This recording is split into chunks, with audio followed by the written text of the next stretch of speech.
in action. Spawning here in the bottom right corner of the map as we hop directly into the game. It's going to be the blue Protoss player, Fear.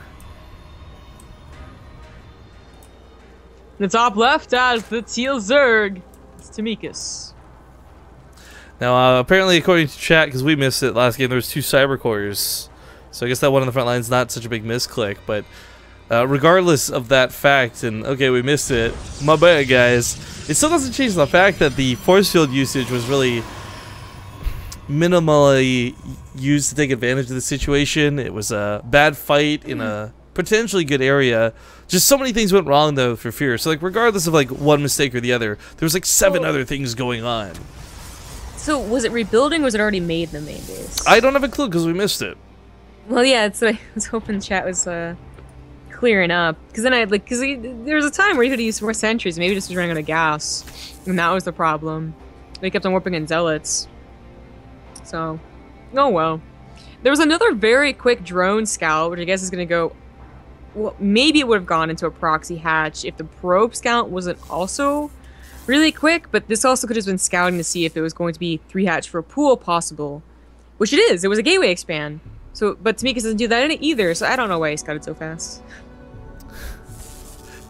I kind of feel like everyone's on edge after that last game. Like on one hand, you got Tomikus who's afraid of it happening again. On the other hand, you've got Fear who's worried that his opponent tries to pay him back for that cheese with the cheese himself. Yeah, I guess that's gonna describe it. Oh, this drone though, it's in proxy hatch. Oh my god! Also right now. The annoyance factor maximum. Well, Tomikus did not go for an early pool, early gas, or anything like that. He's going to invest into 8 lings. They're going to be able to run past the wall, because it's not up yet, and then just bother whatever's at the natural.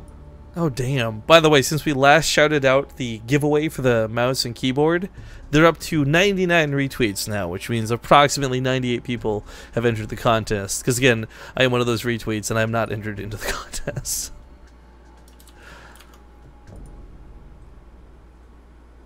But yeah, for those who always get involved, I mean, like, again, like, even if you don't normally use Twitter for things, guys, I can't tell you and stress to you how much involvement really means. We've talked this to death on shows like Remax, and actually, I'll hold that thought for now because the attack could be problematic. I don't know if you can actually deal with this. Mothership Core is still not out. The Zealot can't leave the wall to attack the Lings. If it does, this gets out of hand. Fear is going to have to build a lot more behind this. Oh dear. Oh dear. That Zealot's not going to hold on for long. This went sour. This is not really that much of an indication, you know, as opposed to just getting 4 and 2 of them go scouting and the other one, like, just stays at the front. This is just a mild annoyance, supposedly. But it's more so right now. I mean, he should be able to clean this up. I mean, this is something that I don't think it was going to be game ending, but could have been very critical to, I guess, that wall if there was a big follow-up. I mean, Fear doesn't know that either, right? I mean, look at his vision. He doesn't know whether it's like a big Ling all-in or not. And if it was, then he's dead. But lucky for him, this is just like a bit of aggression and less of an all-in. Yeah. Yeah, lucky. So he takes probably more damage than he really needed to. Oh god, what'd I do? StarCraft 2 kind of froze for a second. It's all good. Awkward. So, instead of taking like what would have been a light amount of damage, I mean, he took some more damage than he wanted to, but it didn't get into the main base, so all in all, it wasn't that bad. The Lings are running around right now in the main base. That is such a headache, and then speed kicks in too. Yeah, and you're picking up 1 or 2 probes here or there. It's like not devastating, but it's annoying, and you miss timings on your Stargates and stuff because of just the control. At any rate, I was going to say really quick, though, going back to that point before the attack began, simple things like retweets. We talk about on Remax and the late game, we try and really push positive community stuff forward. But you don't have to be a content creator. You don't have to be a billionaire sponsoring tournaments. I can't tell you how big of a deal it is to see somebody retweet something, even if they got 0 followers. How much of a change to my day it can be if I'm having a bad day and I see like a nice PM from somebody. Like, I'm not saying baby content creators, but it goes a long way just to see that little bit of support. It's not a monumental thing, but it does really. I can't tell you unless you've been in these shoes like how big of a deal it is. So Thank you guys for helping the DSCL by following them on Twitter, by giving those retweets, and just generally thank you to Base Trade TV fans for always being there and being so supportive. You know, one of the biggest feedback things we get from sponsors is how our fans are the most interactive out of most. But oh, the Mothership Core gonna go down. Time Warp does throw itself down. I don't know if the Zealots can fight this. Yo, if this had just been Queens, he actually slaughters the Queens. But the Lings clean him up, losing that Mothership Core, 100 minerals, 100 gas right out the window. That's pretty bad. No, that was really bad. That was the exact opposite of what you wanted. You wanted to kill maybe 2 or 3 queens and then recall out. And unless you had a pretty good position in the mineral line, and then maybe you keep investing into it. But while that wasn't very dedicated of an attack, it did go like super, super poorly. So it's still not looking that great for Fear. Tomikus once again, realizing that the attack is over and done with, gets 16 drones at once, boosts them up to into the 60s in drone count, or almost. And Fear, again, that was going for 3 gateways too. That was, you know, just a decision to try and attack. You thought you might have an opportunity, and it didn't work out. I'm a little worried about this, right? Because Fear's made a couple of mistakes at this point. Another Sentry's 3rd mistake. It's, you know, it's all these little things that start building up very quickly. It kind of reminds me of, like, you know, Terran players, they don't really take big engagements, but they chip away your army and sustain themselves with medevacs. So, like, losing Zealots there, Sentries here, delayed 3rd timings, I mean, all these little things start building up, and, well, right now, Tomikus isn't toppling over him. If this trend continues, Fear's going to have a difficult time playing this game. We got some big resubs, by the way. Metsui Cash with the 3-month resub. He just said he was going to resub too, so he says it in chat and does it. Man of his word. Krugerson with a 14-month resub. Bada bing, bada boom. Thank you guys for coming back to the channel. Thank you, Krugerson, for coming back so many times. Well, what does this game look like now? Tomikus has made a bunch of mistakes. Or, sorry, Fear has made a bunch of mistakes. Tomikus is looking pretty on 67 drones, 3 bases. We'll have to Roach Hydra Viper. What else is new? I don't know what this is for. His mom's telling him to go get dinner. It could also just be something technical. No, I don't think it's it. Comes in, I imagine her like sandal off, beating him on the back. Like, what are you doing playing these stupid video games? Does your mom, because my mom still does this, right? But does your mom ever just like, when dinner was ready, she'd call you and you'd be busy, right? So you can't respond. Then she'd get like mad at you for it. Yes. When we were younger, that would be a big problem. I hate that. I haven't had that problem for several years, of course. Look, but, if my dad doesn't respond, I just figure he'll figure it out later. Like, he'll figure out dinner was done. I think it was more, you know, it made sense though. Because when you're younger, you're like, you know, you're already not really appreciating your parents in the first place. And I mean, I really didn't appreciate my parents till I moved out and all that. But like, you know, they go to the time to make you dinner. I think for them, it's like the least you could do is come on time. Hey, I'm talking about when I make dinner for my parents and they don't respond immediately. I chill out. I'm just chill. All right. I'll eat by myself if I want to, if I have to. I think you would. I mean this in a completely not disrespectful way. But I think you would have a hard time living by yourself. You get a lot of perks from your parents that you probably don't realize how to appreciate until you're like not with your parents. Well, I have lived without my parents in college. So, I still don't even think college is the same. But it's such like, because I hear this a lot, right? But it's such like a stupid thing to say in my opinion, because like everyone eventually moves out, everyone eventually gets used to it. So like, what's the big deal? It's like, okay, so for me, like some of the little things, like just not being able to walk to another room and say hi and talk to somebody, or like not having them make you dinner once in a while, like these little things are not devastating. You're like, oh my god, my life's so over because I don't have this, but you do miss them, and it's like kind of hard to get over at first, really. I missed it when I went to college, but I got over it.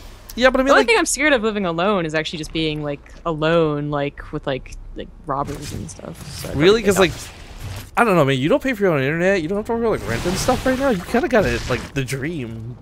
Yeah, but everyone has that initially, and then they get used to it when they move out. Okay, I'm not starting a fight. This wasn't what I said very specifically. This wasn't a disrespectful thing. I just say very objectively, and this is a fact. You kind of have a lot of things you don't have to worry about. Yeah, that's true. So do a lot of like 17-year-olds, 18-year-olds. Big abducts, by the way, on the Immortal. First one's going to go down immediately. Force fields will keep the Hydras and Roaches from pushing forward, and the cannon line of defense here from Fear has been set up really nicely. Of course, he got these established really early on. A little bit curious on his choice not to knock down the Rock Tower and get that free wall of defense up, but his choice. Blinks forward very aggressively into the Roach count, and looks like Tomikus will disengage. Without the addition of Blinding Clouds or something else to assist this, Roaches and Hydras can't really take on an army of this magnitude. Yeah. In the last game, we saw this happen, so that very first game on Van Eye. Roach Hydra Viper, it started to fall off. I mean, it took some good engagements, and it went on for a lot longer than either of us expected, but the transition to Broodlords is really what you expect after 20 minutes, and he tried to, he just never got to it. Here he's going to try to again, as there is the Greater Spire. I just hope he has the opportunity to actually get there, as opposed to getting stuck in this composition. Well, the Abducts are good once again, removing the Immortals from the fight. Again, like, Blink Stalkers are the main threat. There's so many of them, of course, but those couple of Immortals just shred through the Roaches so quickly. So I love that he's going for those as the priority Abducts. I mean, pretty good fights out of Tomikus so far. Nothing amazing from either side, but no big mistakes either. And that's kind of the funny thing to worry about, but that was where we started seeing in this. Just everyone starts panicking at a point. You start losing that control. It's not perfect. Your sentry's on the wrong side of the fight. Your Templar out in the middle of the field. But one thing we do have different in this game that we didn't quite see, but almost saw previous, was Broodlords. In game number 1, he tried to go for them, but the Greater Spire's taken down so quickly. Yeah, so he finally is the opportunity to make Corruptors. He's not constantly trying to remax after a bad engagement and then another bad engagement. So now he just needs time and a little bit of supply to turn those Corruptors into Broodlords. And Fear will be in a pretty bad situation. You know, he doesn't have the reminder to worry about Broodlords because it never happened in the first game, despite targeting down the Greater Spire. I don't think he's thinking right now like, oh, I need to prepare for Broodlords. He's just preparing for the next fight with Roach Hydra Viper. Oh, shout out to Optional Player, by the way, for that optional sub he chose to take. Thank you for subscribing, sir. And, who's this guy? Finalius. Just one sec. Finalius with a $20 donation. Very generous. Says, I don't do social media, but here's $20 instead of a retweet, Kappa. Wow. I'll take it. Thank you very much, man. We'll put that towards good things. That was a base grade TV donation, of course. Sublux just subscribed as well before we're done speaking. But now we got to focus on the battle. Storm goes down. 2 storms go down. You don't want to pull High Templars. I mean, you pull High Templar. All you do is you put your army in range of the storms. But here's the Broodlords. Now they've got this kind of sweet spot above the terrain, but normally the problem is you can't blink under these because there's so many Hydras protecting them. That's not the case. These are exposed. The Hydras are on the wrong side, and the Broodlords, 2 of them get focused down immediately. I don't think it was that bad, but he is starting to lose out on the Roach Hydra coverage. Okay, no, Tomikus does end up winning that fight. I think what was really important was that they weren't entirely out of position. They were over at least somewhat of a cliff, so some of them ended up surviving. The upgrades are also surprisingly good. It's not just an attack or just a defense for Tomikus. He's going on to 3-3 right now. So the Roach Hydra Remax is going to be pretty effective, even if all the Broodlords die. Yeah, I mean, the stalker count's just not going to be there. The reason stalkers are... They're like Reapers. They're like any other unit that snowballs. You need a lot of them to be that effective. But he's lost so many in this fight. I don't know that he's got the warping capabilities to match that resupply you just mentioned out to Tomikus. I don't think so. It's already not happening. He's just losing out way more than he's getting from this. And it's just Hydras, which is usually something that Blinkstalkers can handle. You know, when they're just defenseless. Well, the 4th base is up, and that's nice and all. There's no way he's going to be able to protect that anytime soon. And I really think the Broodlords were going to be more useless, as he did catch them so easily, so quickly. But, you know, Tomikus took such a good fight there in the middle of the map. And it is the loser's match. It's the last life for both these guys, fighting as hard as they can. But it looks like Tomikus is going to be the one who goes on to the finals. GG! Good luck. So no salts out of Fury, just takes his loss.